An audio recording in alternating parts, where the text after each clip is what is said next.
Week 7 waiver wire. And at the end, I'll talk about that storm. Let's get it started. Do you have questions at quarterback? Don't worry, I got you. Man, it feels good to be back in my studio. But Caleb Williams, my Williams brethren, he's on bye, so this is more of a grab and stash, but he's had 2 or more touchdowns in 2 of the last 3 weeks, and he just lit up the Jaguars for 4 of them things. And when he comes back, he gets Washington and Arizona, 2 good matchups. If you got a spot and you can hold somebody, I grab Caleb. Honestly, after this, it gets to slim pickings. Andy Dalton versus the Commanders, it should be a shootout. Drake May against Jacksonville. Caleb, the rookie, just lit him up. Drake May's got a shot. They let him sling it. That's a good sign. It's desperate times out here. And another stash, Tua Tagovailoa. We don't know when he's going to come back, but when he does come back, he's better than these scrubs. So if you have a spot, throw him on your roster. We're going into week 7. I don't think he comes back this week, but you want to grab him a week or 2 early, because if you're deciding between Andy Dalton and Drake May, I mean, it's desperate times out here.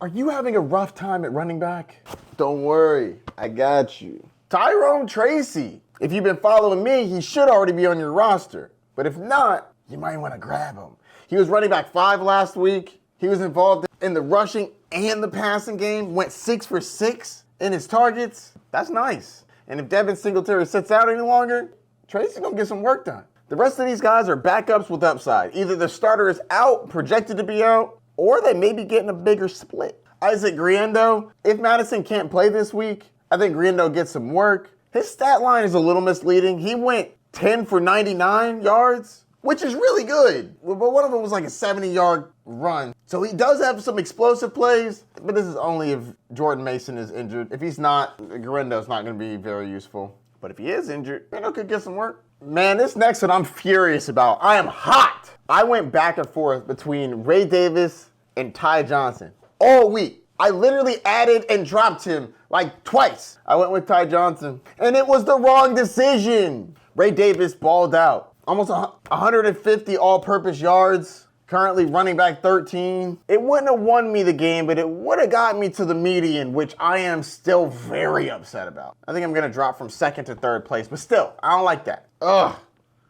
This is why I should have stuck with my gut. I had Ray Davis in there. Oh well, next time. Grab him off the waivers. If James Cook misses another game, Ray Davis about to ball out. Tyler Algier had 18 carries for 105 yards. Clearly, he's going to be involved in this offense, especially with Bijan dealing with a lingering issue. He's definitely going to be involved. You can fire him up as a flex with upside.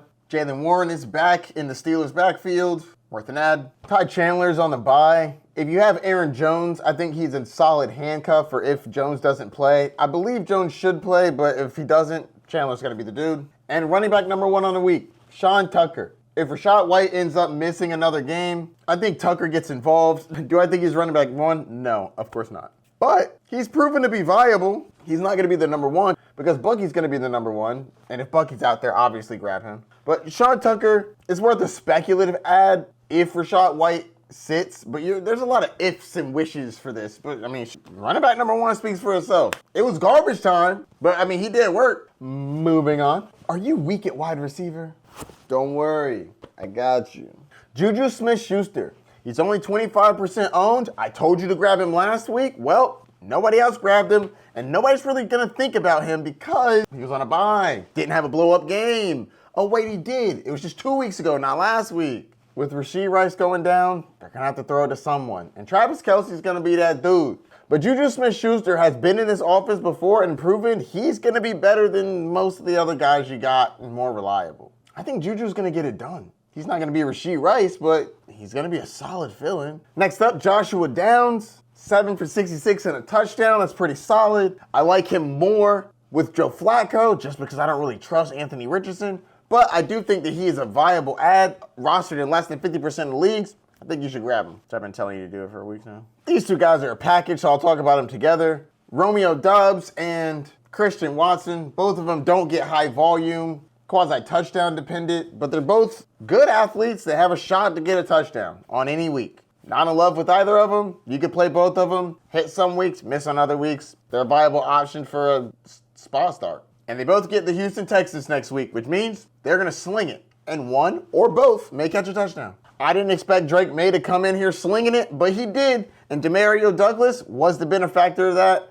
He had 9 targets, went 6 for 92 and a touchdown. Let's go. All right, Rook, I see you. Get into Demario. Douglas is worth a grab. I thought it would be Polk. Turns out it was Douglas. Grab him. The kid's still figuring out who he likes, but as of right now, Douglas is that guy. I hate that Alan Lazard is a thing. I'm just going to say it right now. Alan Lazard is worth grabbing. He should be on your roster. I have a personal vendetta against him because he cost me a win earlier in the season, but that's neither here nor there. He's getting decent targets. Back-to-back games with 8 or more targets. You like to see that. He got a touchdown in this one. Kind of saved this week. It was on a deep one. But I think that he's worth an ad. And lastly, Darius Slayton, back-to-back games with 11 targets. Back-to-back games in the top 30. Neighbors should be back this week, but if he's not, obviously Slayton is going to be a benefactor of that. Also, Slayton can always catch a deep touchdown. He's always got that in his bag. It's not like that is his bag, but he always has it in there. This is more of a if neighbor sits kind of play. Are you having a tough time at tight end? Don't worry, I got you. Who is that? Is that tight end number 1 on the week, Cole Kmet? Let's go! If you recall, I told you to pick him up, and I had him as a sleeper. Don't mind while I flex on him. Ow! I gotta celebrate some wins because I totally had some else. Cole Kmet, rostered in 61% of leagues, meaning in 39% of leagues, he's available. Make sure he's not available in yours. 5 for 5 with 70 yards and a touchdown is wild. Wild. Let's get it. It goes downhill from here, though, unfortunately. Zach Ertz is a solid target. He had 5 targets, went 4 for 68. Pretty decent for a tight end. Hunter Henry's okay. 3 for 41 and a touchdown. Touchdown really saved him. But if you're desperate, I do think he should be involved. And Taysom Hill was limited in practice on Monday. If you need a deep flyer, if Taysom Hill plays, he's as good of a flyer as anybody else. He throws the ball, he runs the ball, he receives the ball. If he plays, Taysom Hill is always a solid sleeper. Because you can't really depend on him, but he can always pop off. Are you desperate for a defense?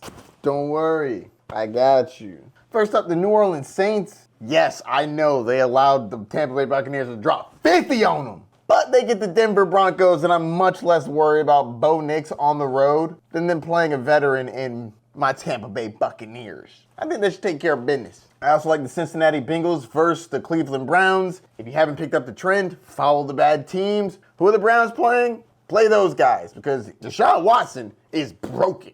So find out who the Browns are playing, play the defense. I can't believe I'm doing this one, but the New England Patriots. I know they just got slaughtered by Houston, but they're going up against the Jacksonville Jaguars who have been objectively bad. So if you're desperate, you can go with the New England Patriots. Honestly, there's probably somebody better out there, but if worse comes to worse and nobody's out there, I know the Patriots are going to be out there. Snatch them up if you don't have any other options. Because some of y'all be talking to me about the waiver wire, and when y'all talk, it makes it seem like no one is out there. Well, if no one's out there, Patriots are out there. Because ain't nobody really trying to start the Patriots last week against the Houston Texans. So if you desperate, I think they got you. So now that the waiver wire's wrapped up, I wanted to talk to y'all about a few things. First off, thank you so much for all your well wishes. I'm not going to lie, I was not expecting so many messages. That was awesome. Everybody checking in on me, making sure I'm good. It was really cool. It was one of the first times I felt like I had like a community that was actually like